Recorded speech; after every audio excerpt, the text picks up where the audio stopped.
If you've ever watched someone play the game of Jenga, you know it requires as much mental skill as it does physical. It takes precision to know which blocks to pull before the tower would fall, and putting together a puzzle or disassembling it isn't always as easy as it looks.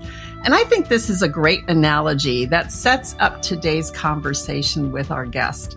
Skot Waldron is an internal communication strategist, coach, speaker, and he helps leaders, teams, and organizations communicate better and build more influence. Skot excels in deciphering and simplifying complex communication challenges, facilitating transformative growth in leaders and teams. He goes beyond the traditional approaches that are practical, adaptable, and enduring to create long-lasting positive change. Skot and I connected the first year I started my business, and we both have this love for communication and story that can propel businesses forward. And to be completely transparent, this is our second go at this podcast. We recorded it a few weeks ago, and I forgot to push record. So, Skot, welcome back. We're going to have an even better conversation. It's going to be so good. They always say the second time's even better, right? So, right. You know, it'll go well. And I do see the big red record button at the top. It's all going. It's good. Yes. And the timer is going. So that brings me a great sense of relief and peace. We are so good. We're so good. Well, Skot, you know, this season I've been talking a lot about reinvention with the guests that have been on the show. You weren't always doing what you're doing now. You weren't always specializing in this internal communication. So tell us a little bit about what you were doing before and how you got into this. I will argue that I been doing communication work. It's just an external. Yeah. Yes. And that's the way I shifted this whole idea of, well, I used to really specialize in helping companies and organizations communicate externally, connect with their customers, clients, and whoever that was, and whether it was through graphic design or brand strategy work.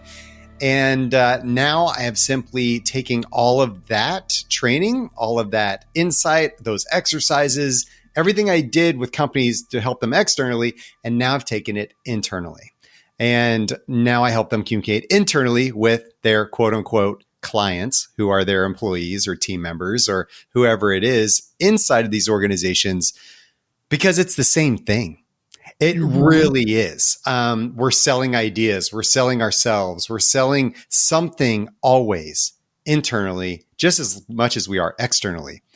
I think that we spend a ton of time focusing on the external stuff because we think that's what pays the bills. But we don't focus enough of that on the internal stuff. The internal stuff's kind of it's a nice to have. Like, it would be really great to train our people, but we really need to focus on the clients externally first. Yes. Our people inside are burnt out. Hopefully they'll hold on, but let's focus on the external stuff mostly. So I think my transformation and really came when I had this aha moment with my own personal journey. I was doing a lot of the brand strategy work, and I was doing more coaching, and I was doing more speaking about brand strategy and that world. And a person approached me. I was speaking at an event with another individual who came up to me and said, "Hey, you do stuff on brand, right?" And I said, "Yeah." And I said, "You do stuff on leadership?" And he said, "Yeah." And he said, "I'll trade you. I've got this product and this thing I'm working on. I need some brand strategy help. And I'll let you can jump in on this cohort that I'm starting, this leadership cohort." And my thinking was, I don't know. I've worked with John Maxwell and the John Maxwell Company for a number of years now. I know about the leadership stuff. It's very corporate. It's very suits. And I was an agency. I ran an agency. We're cool. Like, we were super cool people. Everybody liked us. My employees liked me. I liked them. And we were just great. So I was like, okay, fine. I'll try it. A month and a half in, my brain exploded. And I was like, what in the world? I've been helping companies communicate for decades, but yet I wasn't a great communicator. And it just hit me. I was like, oh my goodness, my wife has been suffering. My kids have been suffering. My employees have been suffering. Although they liked me and they loved me, it was like still there was some things there that just weren't right. And so I said, what if I started saying, okay, I'm going to do your brand strategy work and I'll do your design work and some of your marketing work, but only if we can work on the internal culture stuff first. Because if you're not healthy on the inside, you will not be healthy on the outside, which we on the outside experienced a lot. Internal companies, there was internal turmoil, there was misalignment, there was turnover, there was all these things that created problems for us as agencies because we were like, oh my gosh, now we have a new person on board. We have to learn this person. And now they wait, they're going to replace us with the agency they're bringing in because they have a relationship that wasn't with us. And there was all this confusion. So I said, we're only going to do this if we can do the internal stuff first. And then all of a sudden, companies just started asking me a lot more for that than they were some of the other work. I was getting a lot of fulfillment out of it. And now that's mostly what I do. Yeah, that's great. And I knew you before you had this conversation with that gentleman. You were really good at what you do. And I even heard you on a call last week where I saw some of that come in, some of that external brand strategy. But the thing that I heard in all of this, Scott, and I reflected on when I was working with a company, we would hire in someone new. Okay, they were qualified. We checked all the boxes. We thought, okay, they'd be a good fit. And we gave them one 90-minute training on the history of the organization. And here's our values. And oh, by the way, let's hit the ground running. Never with any thought about how people interacted, how we built teams, how that person was customer facing, and what did they communicate to the customers? Did they even know what it was? So I love that you had this aha moment. I think a lot of our reinventions are sparked by aha moments. So, as you do this, as you work with people, what is a common problem that will bring people to you? Like what is the burning issue they have that they come ask for your help? It's obviously a little bit different, but there are a few topics that come up. And lately it's been influence. It has been this idea of how do I, as a manager level, maybe director level individual, build more influence because I want to move up in my career. Or I want to move out in my career. I want to just expand. And I'm at this tipping point in my career. I've built up some competency. I'm pretty good at what I do. And now what's next for me? Well, I need to learn to build influence with my team so that they support me and so that the up top see that I'm doing good stuff. But I also need to build influence with my leadership and with the leadership team, and who are they and do they notice me and are they seeing me as a person of influence that has something to say? So I think that is a big topic right now. How do we work in this fluctuation of expansion and then kind of like shrinking at the same time? Right? It's this, we expanded a lot and then we shrunk and then then we're trying to like kind of regulate where we are with our people. So there's some like micro layoffs and then there's some little hiring over here. And so there's some uncertainty expanding in the market too of what's next, and then some just fear set in. So there's a lot of what I call self-preservation out in the world. This is something that's kind of always been there, but I see it specifically with hiring and expansion and other things too, and the whole private equity movement that's moving in. Of like, what does that mean for me? What does that mean for my job, my family, my skill set, my paycheck? My, and a lot of people start focusing on themselves and not on the greater whole. And that can, tying into the influence piece, really undermine their ability to influence when they just focus too much on themselves and not enough on their teams, the other people. Then becomes what I call a self-fulfilling prophecy.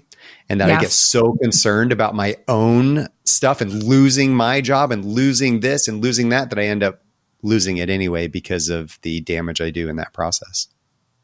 I think that's really a good point. But when the ground gets shaky, when we don't know if you're going to have new people on your team or ever half your team is going to be gone, you start looking for an anchor. And that anchor starts with you of trying to get some solid ground and figure out where that is. But you also need to do it with realization that if you want to have influence, you've got to figure out the value you contribute to the bigger picture of being able to work with other people, being able to bring your values, even knowing what your strengths are as those come in. So that's one thing, Scott, is this whole influence piece. What are maybe some other common things you find once you get into companies?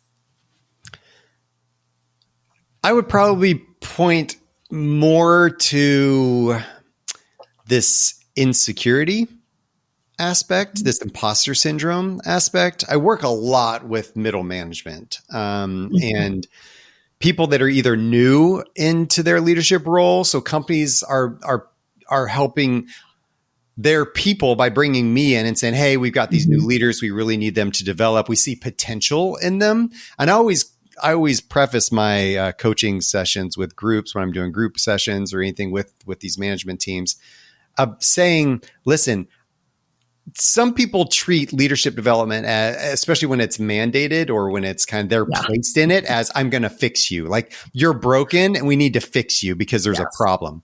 Rarely is that why I'm brought in anymore. I love that aspect of it. I'm not just coming in to fix a problem. It is coming in to expand on the potential that the leadership sees in you. Like you are in this training because they see potential in you and they want to bring it out. They see you as somebody for the future. They want to invest in you. And that's why you're here. And I think if people understood and took leadership development and leadership training as that, then they would, they would expand a bit more. But there's a lot of insecurity and imposter syndrome that comes in when people come into new management roles or taking on new teams, or when they get promoted and they used to be on the same team as the people they're now leading. There's a lot of like, I don't know, they're going to not think I'm one of them anymore, and I want to be their pals. And it's like, well, you can still be their pal, but you do have to also challenge them. You can't just let them off the hook because you're afraid they won't like you anymore. So it's a lot of that calibration of what I call support and challenge of how do we make sure that we are there for people, supporting them, but also holding them accountable and challenging them well in those leadership roles when we are stepping in, maybe feeling like we don't know if we deserve to be there or why am I here or what's going on with me. So I think there's a lot of that happening right now. Yeah. And I think one thing leaders recognize today is that our people want to be developed. They want to know how to improve. They want to know how to have more opportunities. So bringing you in with that perspective of I see the potential in you makes them feel less like they're being voluntold. They have to be there, right? And I think one thing with entrepreneurs, so many entrepreneurs find out very quickly that their professional development is personal development. So by bringing you in, whether it's a group or whether it's individual, it's a way for those leaders to get that personal development to help groom them for that success that everyone will benefit from. So true. And if we don't understand this idea of coaching and development, then there's something wrong. I mean, we look at professional athletes and we would go, wait a second, you don't have a coach? You're a professional athlete and you don't have a coach. Like, of course you have a coach. Every professional athlete has a coach, every single one of them. And then we sit there and say, how many pieces of feedback do you think that professional athlete is getting on a weekly basis? So if they train, 5 times, 4 days a week, 5 days a week, 4 days a week, They're trained 4 days a week. They're getting 10 pieces of feedback. You think they're probably getting more than that. That's 40 pieces of feedback a week. And then you think about that a year. How many pieces of feedback are they getting a year?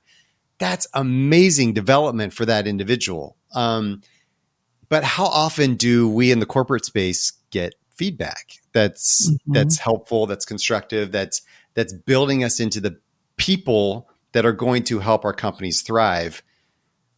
I don't know. I think there's a lack there. And we try to do it in our weekly one-on-ones or bi-weekly one-on-ones or, heaven forbid, yearly one-on-ones. And it doesn't cut it.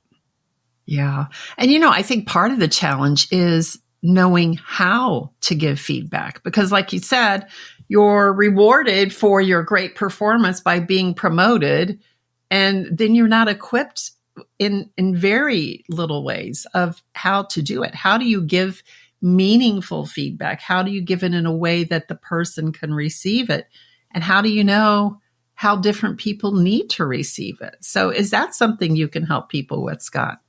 Oh, so good. I'm going to tell you a quick story. You ready? Absolutely.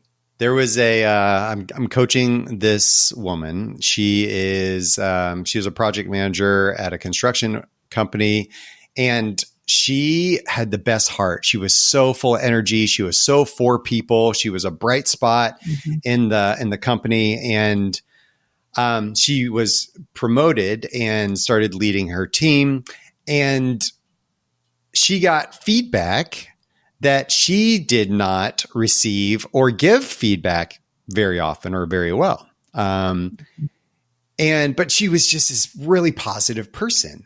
And so we had a coaching session. We were talking through this. And this goes back to the self-preservation thing I was going to talk about earlier. So we had this piece of feedback and we were digging into it a little bit. I'm going like, what's going on with that? Like, why do you think that is? Where does that come from? Let's go through the self-preservation questions of what am I afraid of losing? What am I trying to hide? What am I trying to prove? And analyze what's going on here. So we go through these questions together. It turns out she has been traumatized by feedback. She considers feedback a negative thing. All feedback is negative. Critique is negative. And she doesn't want to be that for her people. She's what we call a nurturer in the 5 voices system, which is taken from the Myers-Briggs science. And so as a nurturer, she's for the people. She wants everybody to feel like $1 million and like they're invested in and that they're collaborating together. And the problem was she was feeling like if she gave feedback, it wasn't going to be negative. And that she didn't want people to feel that way. So she never gives feedback. And she wants her people. I said, well, what's your goal with your people? And she said, I want my people to know that they can trust me. Like that's the biggest thing for me is that they can trust me, Skot. And I said, okay, so let's talk about what happens by you not giving feedback. So we go through this loop. You're afraid of people losing trust in you. So you don't give feedback because if you give feedback, you think it's going to be negative and they won't trust you anymore because they'll not like you. You're trying to hide the fact that you think feedback is a negative thing. Maybe you are also afraid of losing this influence that you have with them. But let's look at what's happening. So you're not giving them feedback. So what happens? They start doing these things that maybe they shouldn't be doing. Now you have to approach them at some point because you're their leader and say, yeah, that thing you're doing, you probably shouldn't be doing it that way. We kind of lost some profitability on this project because that happened. And they're like, oh, well, why didn't you tell me earlier? And she's like, sorry, I just didn't, and it's like, so now they don't trust you. So the thing you were afraid of losing their trust at the beginning by giving them feedback is now lost because you didn't give them feedback. And so now people are going, well, I don't know is she telling me everything or is she holding back? Now they're questioning the whole thing with you. So it was really her mindset thing around feedback. And when we go through this as a coach and I'm coaching her, it's about your mindset about feedback. It doesn't have to be negative, but tricking her brain into saying feedback is positive isn't going to really help. So we neutralize it And we try to take this into a statement of neutrality, of feedback is a way for me to communicate with my team. Like if we just say something simple like that, we can start to get into the idea of I need to communicate with my team in healthy ways. So she's a great leader, a great person, but she was undermining her influence and losing trust because she was experiencing self-preservation and not using the thing that, could help her. That's a beautiful example. It really is. And I can think of, if the person that you are leading is a perfectionist, like they have a very hard time accepting any type of feedback that says that anything could be improved. So how you even start that conversation of I'm here for you, or this is a coaching point because I care about you. I want to make our work better. I think some of those things that you could say could level that anxiety that's coming up with people when they have that. So that is a really great story. There's a lot of potential in people. And I always talk about this idea in my talks and one of my keynotes that it's not about becoming great. It's about unlocking the greatness that's inside of you already. There's something that's already there and people are held back. And that's one of my biggest things, my biggest injustice when I sit there and look at things that I see in the world is that people don't feel free to be who they were designed to be. That's why my podcast is called Unlocked. It's about unlocking the potential that's already inside of you. That's why my book is called Unlocked. It's about, there it is. It's about unlocking the potential inside of you. And we feel, and I have this illustration of like birds flying because too many of us feel we have to live up to somebody else's expectation. We feel like, they put me in this box. I have to operate in this space, even though it's not my strength. I'm just going to do it. And because what if I don't, then I'm going to lose my job or I'm not going to be able to get that promotion. And by operating in that box, we don't thrive.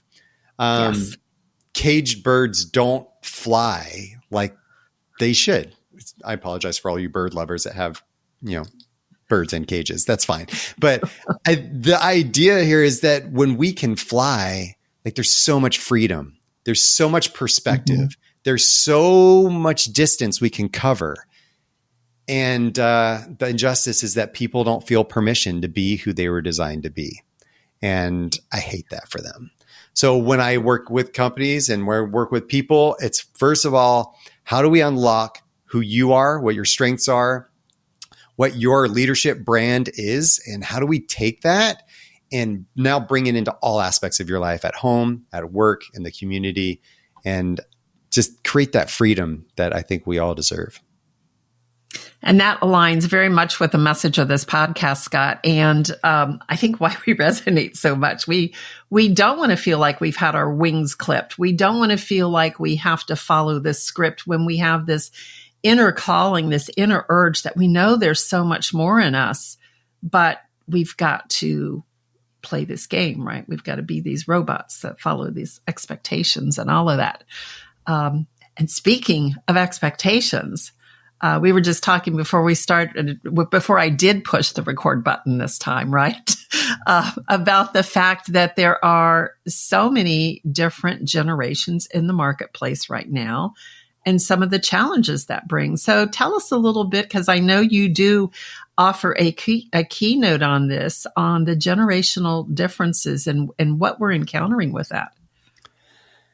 It is something that has always been around. I think that we just think we're special, but I always share a little quote here at the beginning of my talks. It says, "The children now love luxury. They have bad manners, contempt for authority. They show disrespect for their elders, and they love gossip in place of activity." And I always start out with that. And I say, does that sound familiar? And people are like, yes, yes, yes. And I said, do you know who said that? And I put up the name Socrates, 400 BC. Socrates, this is a quote from Socrates at 400 BC. This is not new. We have been around this for, and then at some point we're probably going to say the same thing that, you know, our elders said. And it's just part of the cycle of humanity and the mindset and the psychology of who we are when we're younger versus who we are when we're older. There's some unique things about generational differences, though, that shape us, make us a little bit unique. Well, very unique. And it's really the cultural things that happen. People argue about what shapes generations, what makes them so different. And a lot of it is, you know, the economy that they grow up in, and the world's view, and wars, things like that shape a lot of it. Technology shapes a lot of it.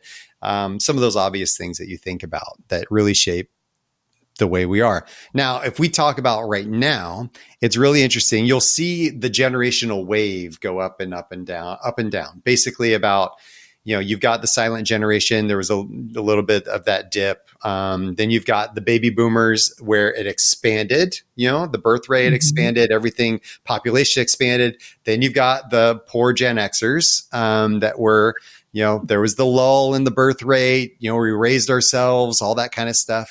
And then the millennials came, another boom of birth rate came. And then, you know, then you got the Gen Zers that come after that.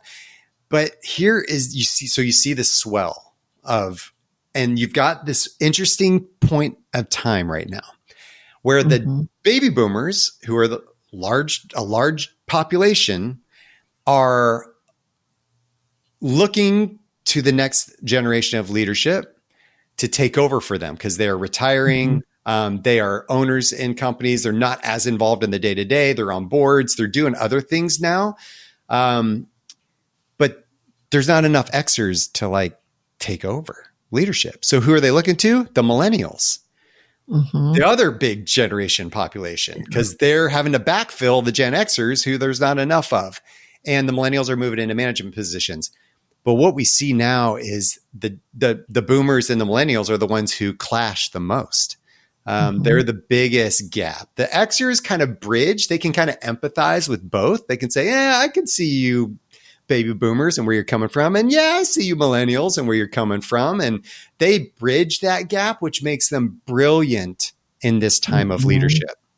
We have to invest in the Xers right now, make sure they're feeling equipped, make sure they're feeling supported, and give them the authority and vision that they need to lead these companies, because they are the ones that are taking over right now. And as we think about that and the millennials and the boomers, how do we lead those millennials now? How do we train them up to be part of the succession plan? Because they are a huge part of where we're going.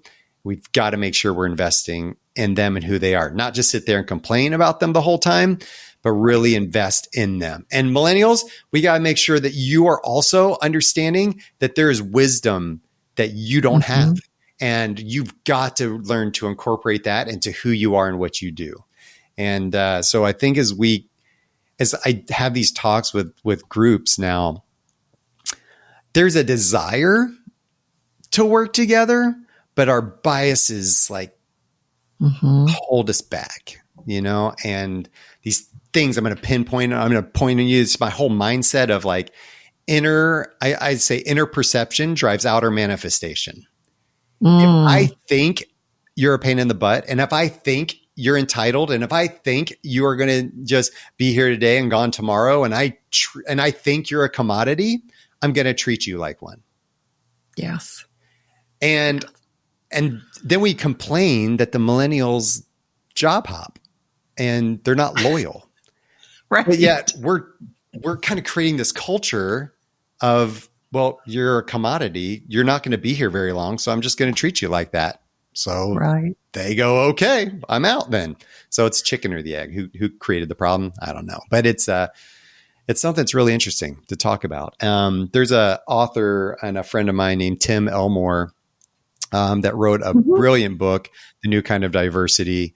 That's so good. I reference his book in my talks with his permission. Obviously, we've been out to lunch a few times and he's graciously allowed me to do that. But his research is so good. So check that out if you're interested in that one. Yeah, he's a really good authority in that space. And, I think one thing I always heard, a millennial one time said, well, if you complain about the way I am, look who raised me, right? Like part of it is like we're part of bringing that in. But I think you bring up a valid point here, Scott, is if you look at what is the the reputation of these generations, and what are we doing to reinforce that? So if people think one thing about a particular generation, my thing is, well, where do I see that affirmed and where do I see that not true? So this idea of bringing in diversity is looking at how we approach ideas with our different perspectives, because no one is absolutely right all the time about everything. That we have to get curious and understand that when we're communicating, there's a lot of different people that are hearing our message. So how is that generational idea received by your audiences? Do people seem to resonate with that? Do they feel, do they know what to do then? They love it. I mean, when I'm in a group talking, and there's obviously multiple generations in that group, and I talk to them and I get them to talk back. What I'm trying to do, and the point of this conversation, is to hear, yes, they're talking to me, but everybody else is listening. And because I'm the speaker and I'm having a conversation with this one person, it's not like somebody's over on the other side of the room that's going to interrupt and jump.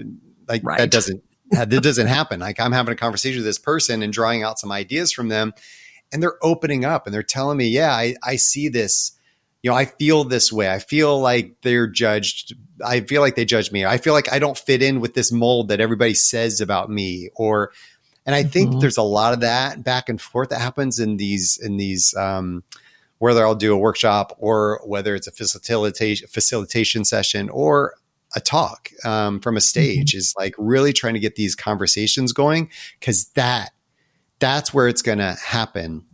And in my talk, I talk about the idea of empathy, communication, and discovery.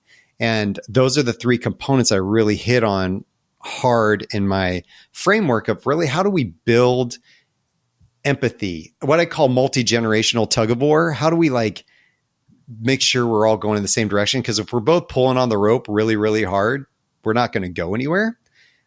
So how do we make sure that we're trying to really bridge these gaps? And there's another quote that I throw out near the end, where I say, until we realize that empathy, communication, and discovery are those bridges between us, we're just going to remain isolated on our own generational islands.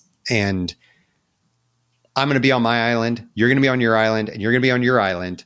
And I'm just going to lob little things over to you, and you're going to lob things over to me, and we're going to lob things back and forth, but we're never collaborating and we're never growing.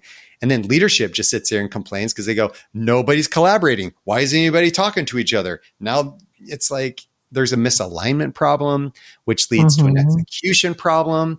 And if we're not executing well, what do we have? A capacity problem, because all of our people are burnt out. And then everybody complains that we need more time, money, and people. And I say, do you really? When 58%, when companies are operating at 58% of their true capacity, based on research and data we've done with thousands of companies, I say, I don't think you need time, money, and people. I think you need to be better communicators, build more trust, be better aligned, execute better, and that will increase your capacity. Just do better with what you have. Yes.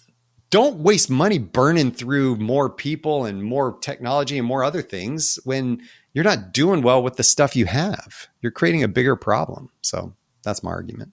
Yeah, I totally agree with that. When there's so much capacity that is possible, but when we spend our time with personal agendas and political scheming and all of those things, I think, what about our customers? Like, look at what we could be doing. Look at how we could move this organization forward. Look at how you could move your career forward if you weren't so focused on what someone else is doing, which leads to the idea of, I'm a big supporter of creating cultures where people want to work. And one thing you note, Scott, is that culture makes behavior possible or determines what behavior will occur. So how does your work with teams contribute to creating more positive work cultures? It starts often with that self-awareness thing, which almost every leadership person will tell you, that it is that idea of awareness. I think one of the big differences of what I do and bringing in my brand experience is, let's understand who you are, but let's also understand what makes you different and what value you bring to the world so that we can hone in on that and use that as your superpower to leverage that influence that you're trying to build. And if we go into this idea of information, that's great. We all want to experience transformation, right? In the hero's journey, it's that idea of transformation. And how do we go from this to this? We want this thing over here. We want this heightened sense of whatever we are, what we could be, that vision of what could be. But without application, that doesn't happen. So I really, really thrive on the idea of, you're going to get some information, some inspiration, but without application, there is no transformation. And so we're going to apply everything we do. I'm going to give you cool, simple little exercises to really help leverage what we can do together. The more we become self-aware and the more we apply the things we do and are to others, the more the culture builds. Because how often do we meet with people and work with people that we feel are unself-aware? They have no idea the impact they have on other people. Too often. We go, when I give another stat in one of my keynotes about, this idea of 95% of people believe that they are self-aware. Yes. How many are actually self-aware, Lisa? I believe it would be less than half of that, if not even 15. There you go. You gave humanity a little bit of hope. 15, I did. I gave some grace. 15%. I have people yell things out and they're like, 8%. I'm like, wow, you worked with some pretty unself-aware people. But it's like 15% of people actually are self-aware. Yes. 95% think they are, 15% actually are. There's a huge unawareness gap there. And if we can learn to be more aware of ourselves and others, we will just collaborate, build more trust, be better aligned, and then execute so much better when I'm working with teams that are that way. So when we want to build healthy cultures, it's not putting you through a 90-minute training or sending you off site for 2 days or sending you to this conference for 3 days and hoping you're going to come back and be this totally new person. Because what happens when that happens? 2 weeks later, it's the same as it was, because that is the culture, right? We expect that short-term inspiration to lead to long-term transformation, and it doesn't. Without ongoing repetition, you don't send a pro basketball player to camp for a week during the summer and then expect them to be awesome next season. Yeah, right. It takes practice all the time. And so that is what we do when we develop leaders. Yes. And I think that self-awareness piece, I'm fully aware of that just because of the work I do with clients as well. We think we know who we are, but we don't really know who we are until we dig in and do a lot of that work. And I think when you find that self-awareness, Scott, I see our activity of judging others. I see that start to melt because you start realizing that each of us have our own talents we bring to the table. But before we end this conversation, I do want to talk a little bit about your book right here, Unlocked, the 52-week guide for the intentional leader. There's a lot of books on leaderships, leadership. But what There are a prompted bunch you of to ships write? up there that do stuff with That's leaders. right. So there are Yeah. leaderships. What Yeah. prompted you to write this? People asking me for 6 years, do you have a book? Do you have a book? Do you have a book? And then me going, no, no, no, no, and it's just kind of, there are a lot of books on leadership and they're brilliant. And that's probably why I never wrote one, because I would read them and I would go, no way I can do that. There's no, like, that is so good. Like, who am I to think that I can step in as the next Adam Grant or the next Simon Sinek and write that? And I didn't have any desire. Also, I was like, I'm not going to spend 5 years doing research and then write a 300-page book chocked with research. I was like, ugh, like that just didn't excite me. And at some point I had to get over it. At some point I had to just step back and say, okay, I'm not going to try to be that. I'm going to try to be who I am.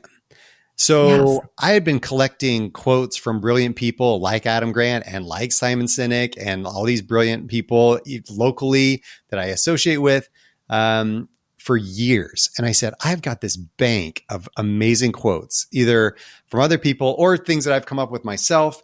And I said, I'm big into this idea of information, application, transformation.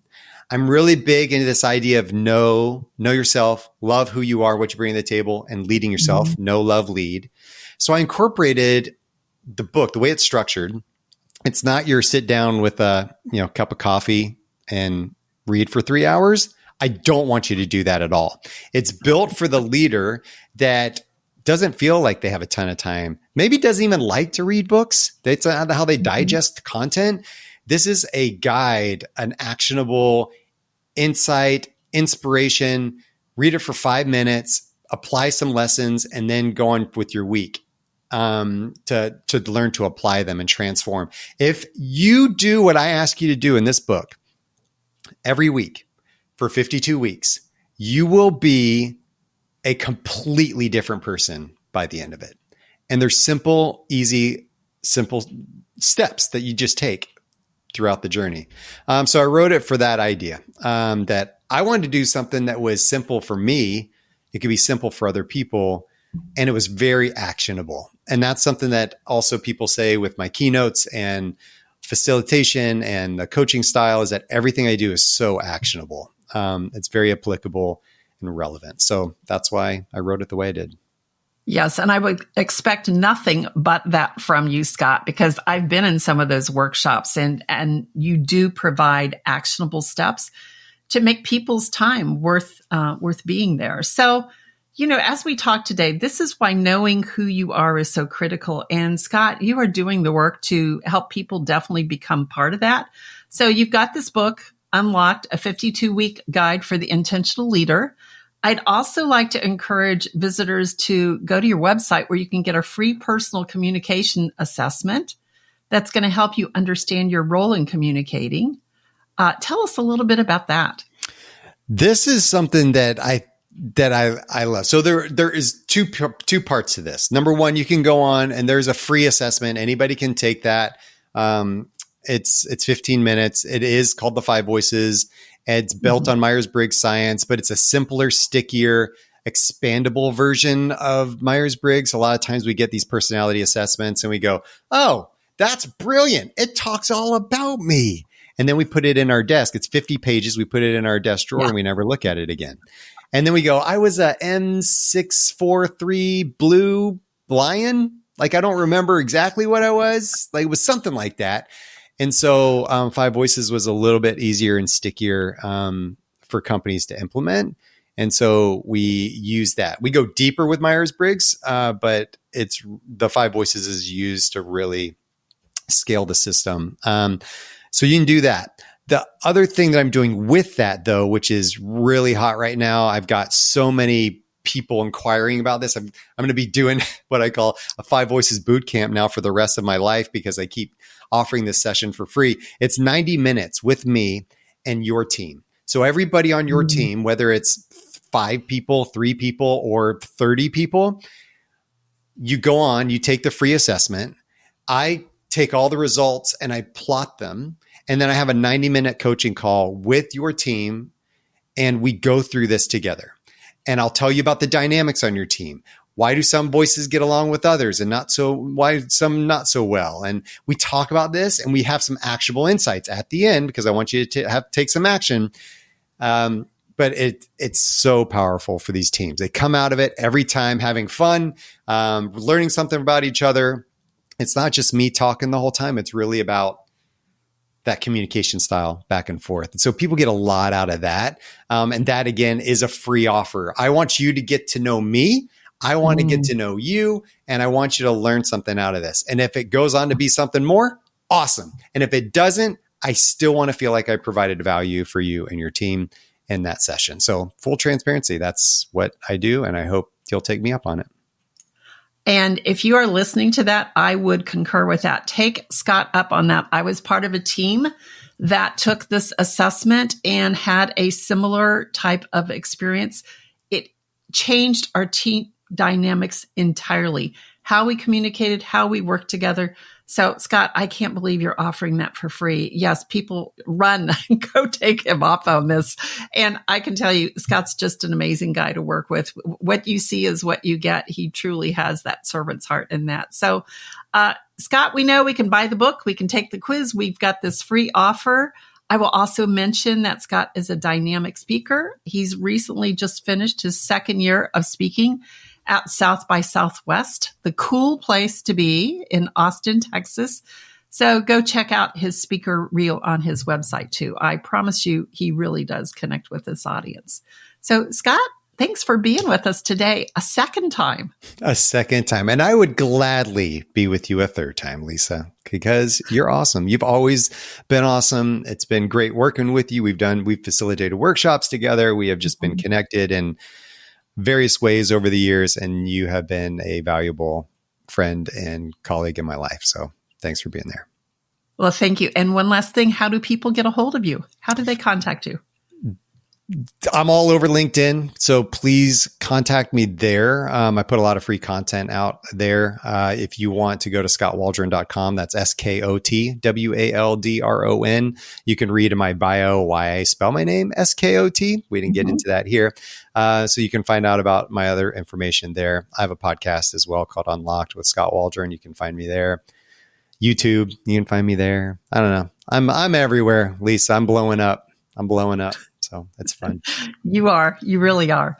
So thank you. So here it is, everyone. Another story of someone who saw a need, became passionate about it, and followed it to a solution. That possibility starts to appear when you take time to know who you are. When you do, you become grateful for the life that you are living and the opportunity to live out that purpose. And this is what it feels like to live a life of so much more on the way to becoming your legendary self. We'll see you next week.